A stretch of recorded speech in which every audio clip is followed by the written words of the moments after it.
Les polices belges, françaises et néerlandaises ont donc démantelé un vaste réseau de vendeurs de drogue dure, cocaïne et héroïne. Des perquisitions ont été menées la semaine dernière et elles ont permis d'arrêter 11 personnes en Belgique et aux Pays-Bas.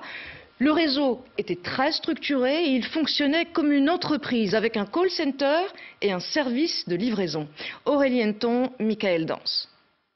Voici ce que pouvait transporter un livreur chaque jour. 300 grammes d'héroïne, 60 de cocaïne, des produits de coupe et plus de 3000 € pour ce qui était déjà vendu.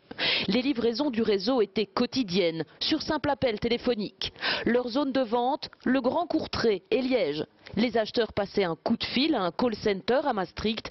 Les livreurs fournissaient les clients en express. Dès lors que vous étiez introduit dans le réseau, qu'on vous communiquait les numéros d'appel, soit belges, soit néerlandais, vous passiez vos commandes. Il y avait toute une procédure de vérification, mais avec les années, certains clients étaient des habitués, et donc des rendez-vous alors étaient donnés dans la journée, généralement dans l'après-midi ou dans la soirée, à des endroits bien précis qui, au fil des enquêtes, ont pu être identifiés.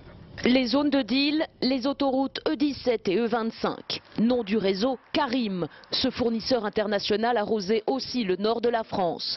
Ses clients, des consommateurs et des dealers.